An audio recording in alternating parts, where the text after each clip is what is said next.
I have a date. You I have a a date in my mind. Today is April 4th. It is 4424.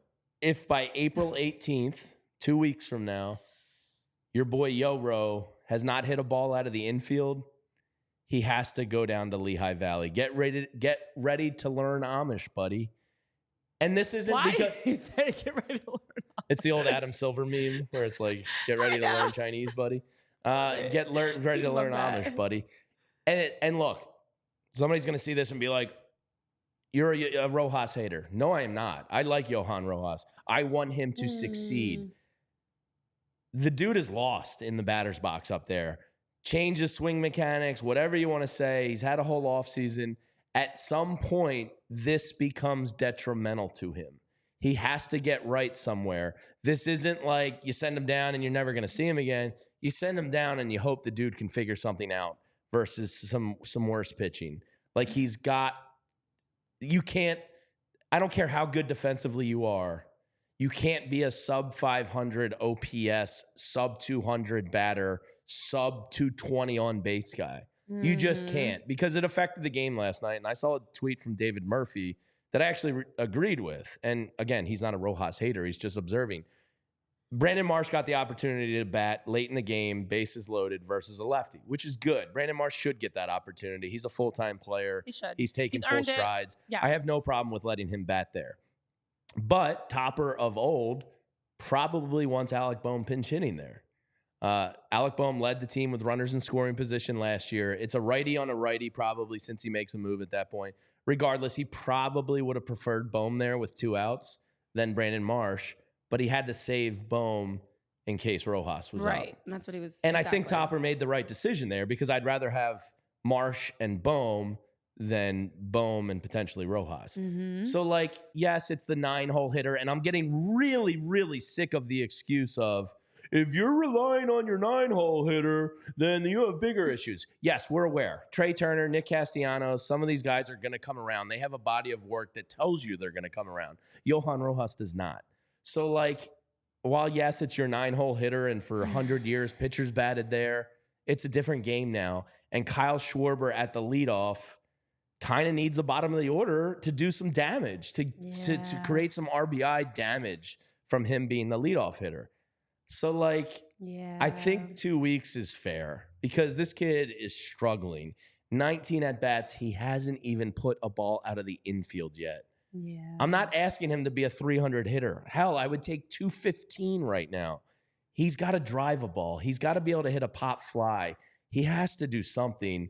And at some point, for the sake of Johan Rojas, you're going to have to send him down if he doesn't figure this out in the next 2 weeks. Yeah. And I think that's fair, and I'm not being a Rojas hater or anything like that. You just can't have an automatic out at the bottom of the order with Kyle Schwarber behind you. You just can't. I'm sorry. So, like, me, mentally, if I'm Dave Dombrowski, because you believed in this kid so much that your offseason was built around him being the everyday center fielder, which is fine. Yeah. You can't go on like this forever. You can't. We talked about, who was it that you did the comp of a couple weeks ago, Tyler, that was DFA'd? It was Miles Straw. Miles Straw. He literally got DFA'd like that night. The idea of a defensive wizard in the outfield is not new to baseball. These guys exist all the time. Hell, Christian Pache was one of them a few years ago.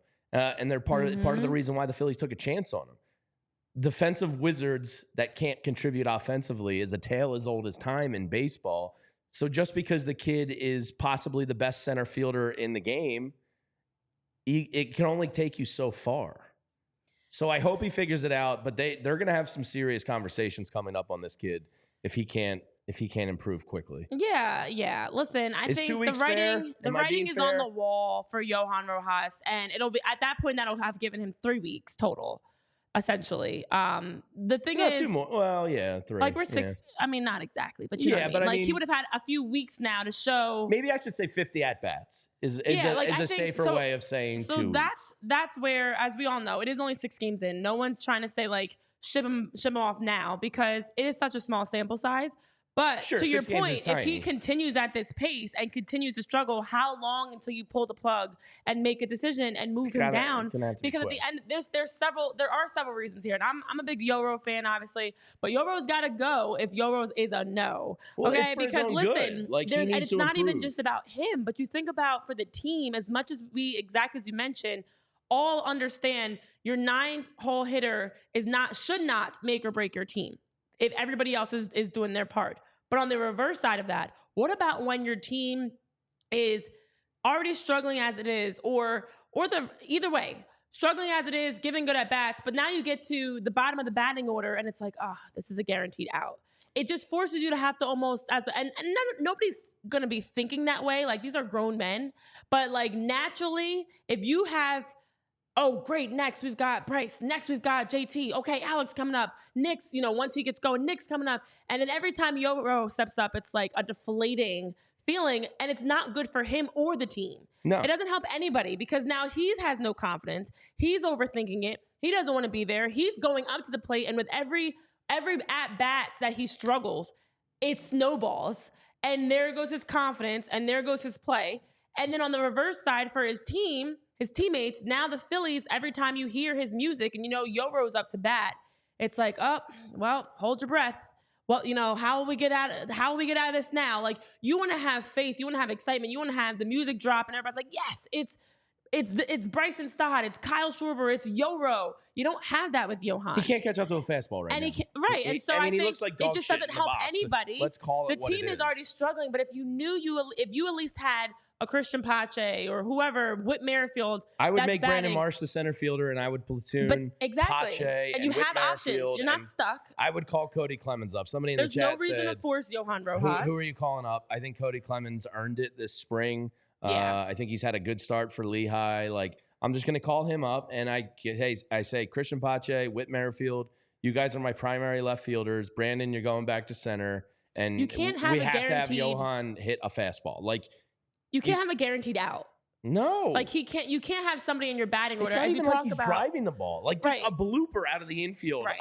a shot to the gap, a single down the line, something. There's nothing right now. Yeah. Nothing. No pulse. His defense is not worth that because, great, he's a Gold Glove caliber center fielder, but does it matter if every time he's at bat, he looks like a deer in the headlights? And look, he's a great defensive player, but Brandon Marsh and Christian Pache are pretty good too. They are. So it's not like you're going to go worlds of difference worse. Like, they're both competent center fielders. I do always feel like when somebody shows you where they are talent-wise and they, consistently are delivering at that level, good or bad, you got to believe them. Okay, Johan Rojas, if this does continue for a couple more weeks, or as you mentioned, maybe it's 50 at-bats, whatever the mile marker is, you have to take that for what it is, and you can't keep holding on for the potential and the what-ifs and the hypotheticals. I don't live in that world. So if Johan Rojas continues to show us he cannot give good at-bats, then unfortunately that tough conversation has to happen. Johan Rojas, you need to move down, work on your at-bats, get consistent, be able to give something, and then we'll reevaluate later on in the season. It is a long season. It's not a guaranteed, no, you'll never be back up, but it might mean not yet. And Cody Clemens gives you a lefty and you have other on options. top of it. Right, so, you don't have any lefties on the bench. So Cody Clemens, look, he's not going to, save the season, but he's competent, and he's left-handed. He can give Bryce a day off. He can play left field if needed.